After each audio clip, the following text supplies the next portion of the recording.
പ്രിയപ്പെട്ടവരെ, ഹോർമുസ് കടലിടുക്കിൽ ട്രംപിന് ഒരു പിടുത്തവും കിട്ടാതെ പോവുകയാണ്. അമേരിക്കയുടെ കപ്പലുകളുടെ നാവികസേനയുടെ അകമ്പടിയോടുകൂടെ അമേരിക്കയുടെ എസ്കോർട്ടോടുകൂടെ മുന്നോട്ട് പോയ കപ്പലിനെയാണ് കഴിഞ്ഞ രാത്രി Iran തകർത്തിരിക്കുന്നത്.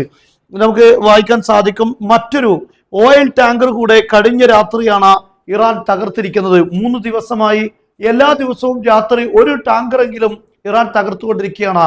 American president Donald Trump പറഞ്ഞത്, ഇപ്പോൾ ഹോർമുസ് കടലിടുക്കിൽ പൂർണ്ണ അധികാരം അമേരിക്കക്കുണ്ട്, അതുകൊണ്ട് എല്ലാവർക്കും കപ്പൽ സർവീസ് നടത്താം. മാത്രമല്ല, അവിടെ ഇറാൻ വെച്ചിരുന്ന മൈനുകളെല്ലാം നീക്കം ചെയ്തിട്ടുണ്ട്, സുരക്ഷിതമായി പോകാം, അമേരിക്ക എസ്കോർട്ട് നൽകുമെന്നായിരുന്നു. പക്ഷേ ആ എസ്കോർട്ട് നൽകിക്കൊണ്ടിരുന്ന കപ്പലിനെയാണ് ഇറാൻ ആക്രമിച്ച് തകർത്തിരിക്കുന്നത്. ഇവിടെ ഏറ്റവും പ്രധാനപ്പെട്ട കാര്യം, ഇതിന് തൊട്ട് മുമ്പുള്ള ഒരു ഘട്ടം, ആ ഘട്ടത്തിൽ ഒരു വെടിനിർത്തലിന്റെ ആ ഒരു ഘട്ടത്തിൽ ചില കപ്പലുകൾ ഇറാൻ നിശ്ചയിച്ച റൂട്ട് അല്ലാതെ സഞ്ചരിച്ച കാരണം ഇറാൻ ആക്രമിച്ചിരുന്നു. എന്നാൽ ആ ആക്രമണങ്ങൾക്കെല്ലാം അമേരിക്ക തിരിച്ചടിച്ചിരുന്നു ഇറാനിൽ. അതിന് ഇറാൻ അമേരിക്കയുടെ സൈനിക കേന്ദ്രങ്ങൾക്ക് നേരെയും ആക്രമണം നടത്തിയിരുന്നു.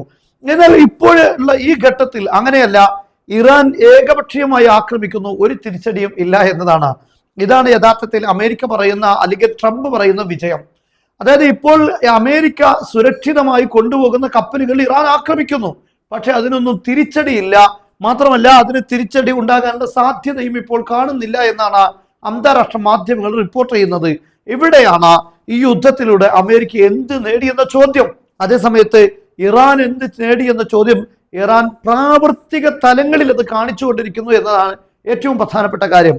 ഇറാൻ ഈ യുദ്ധത്തിൽ പൂർണ്ണമായ വിജയം നേടിയെന്നതിന്റെ വ്യക്തമായ തെളിവാണ് ഹോർമുസ് കടലിടുക്കിന്റെ അധികാരം അവർ കൈയടക്കിയിരിക്കുന്നു എന്നത്. ഇതുവരെ ഒരു അന്താരാഷ്ട്ര പാതയായി കപ്പലുകളെല്ലാം സുരക്ഷിതമായി സഞ്ചരിച്ചിരുന്ന ഭാഗത്ത് ഇറാന്റെ നിയന്ത്രണം വന്നിരിക്കുന്നു.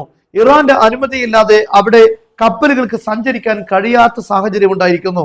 ഇങ്ങനെ പൂർണ്ണമായ ആധിപത്യം ഈ കടലിൽ ഇറാൻ നേടിയെടുക്കുന്നു, അവിടെ ഫീസ് ഏർപ്പെടുത്തുന്നു. ഇങ്ങനെയുള്ള കാര്യങ്ങളെല്ലാം മേധാവിത്വം ഉണ്ടാക്കുന്നു. എന്നാൽ അമേരിക്കയ്ക്ക് എന്തെങ്കിലും ഈ യുദ്ധത്തിൽ നേടാൻ സാധിച്ചോ എന്ന ചോദ്യം ഒരു വലിയ ചോദ്യചിഹ്നമായി തന്നെ ഇപ്പോൾ നിലനിൽക്കുകയാണ്. യഥാർത്ഥത്തിൽ ട്രംപിന്റെ യുദ്ധത്തിൽ പരാജയം എന്ന് പറഞ്ഞാൽ പോരാ, ലോക ചരിത്രത്തിലെ, അമേരിക്കൻ ചരിത്രത്തിലെ ഏറ്റവും വലിയൊരു പരാജയമാണ് നേരിടേണ്ടി വന്നിരിക്കുന്നത്.